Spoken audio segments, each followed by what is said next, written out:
بسم اللہ الرحمن الرحیم. ڈیئر اسٹوڈنٹس، آج ہم B S N generic first semester کے انگلش ون کے کورس کنٹینٹس پر بات کرنے والے ہیں. اس بی ایس این جنرک میں ہمارے پاس ٹوٹل 6 چیپٹرز ہیں، یعنی انگلش ون میں ہم ٹوٹل 6 چیپٹرز پڑھنے والے ہیں. اس میں جو سب سے پہلا یونٹ ہے ہمارے پاس، یونٹ نمبر 1، وہ ہے اورل کمیونیکیشن. اگر اورل کی بات کریں تو اورل کا مطلب ہے ماؤتھ، اور کمیونیکیشن کا مطلب ہے to exchange knowledge, to exchange ideas, to exchange thoughts بھی اس کو ہم کہہ سکتے ہیں. یعنی الفاظ کی ادائیگی زبان کے ساتھ یا منہ کے ساتھ، اور اس کا مقصد کوئی انفارمیشن یا معلومات کا تبادلہ یا اپنی آڈینس کو کچھ سمجھانا ہو، تو اسے ہم اورل کمیونیکیشن کہتے ہیں. دوسرا جو چیپٹر ہے ہمارے پاس وہ ہے اورل پریزنٹیشن. اورل پریزنٹیشن کی اگر بات کریں تو mean to show something, to present something, یعنی الفاظ کی ادائیگی اپنی زبان سے یا منہ کے ذریعے، اور اس سے آپ کسی کو کچھ سمجھانا چاہو، کچھ پریزنٹ کرنا چاہو، کچھ شو کرنا چاہو، تو اسے ہم کیسے کریں گے؟ یہ ہم اورل پریزنٹیشن یعنی چیپٹر نمبر 2 میں پڑھیں گے. چیپٹر نمبر 3 ہمارا جو ہے وہ ووکیبلری ہے. ووکیبلری کی اگر بات کریں، ووکیبلری کا مطلب ہے the source of words، یعنی آپ کے پاس جو الفاظ اور معنی کا جو ذخیرہ ہے نا، یا اس کو ہم ذخیرہ الفاظ بھی کہتے ہیں، ذخیرہ الفاظ، اس کو ہم ووکیبلری کہتے ہیں. یہ بہت امپورٹنٹ ہے.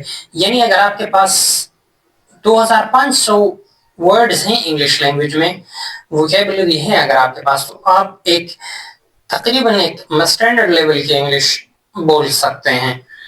اگلا جو چیپٹر ہے ہمارا وہ ہے گرامر. گرامر کی اگر بات کریں تو ڈیفینیشن یہ ہے کہ the rules and regulations of a language. The rules and regulations of a language is known as grammar. اس میں tenses بھی آتے ہیں، اس میں active اور passive بھی آتے ہیں، active and passive voices، اس کے ساتھ direct and indirect speeches وغیرہ یا narrations جس کو ہم کہتے ہیں، وہ یہ سارے اس میں آتے ہیں. اس کے ساتھ ساتھ parts of speech بھی اس میں آتا ہے، parts of speech. اگلا جو چیپٹر ہے ہمارا the second last chapter that is reading comprehension. اگر comprehension کی بات کریں تو comprehension کا مطلب ہے to understand. comprehension میں to understand، یعنی کسی چیز کا سمجھ جانا، اسے ہم کیا کہتے ہیں؟ comprehension کہتے ہیں. ریڈنگ میں کوئی پیسج کو جب آپ پڑھتے ہیں تو اسے ریڈنگ کہتے ہیں.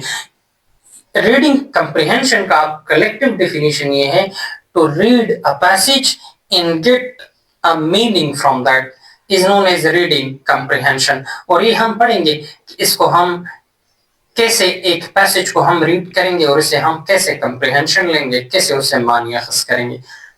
اگلا لاسٹ چیپٹر جو ہمارا ہوگا chapter number 6، that will be report writing. Report کا مطلب ہے when you see a place, an area or a situation, you analyze that situation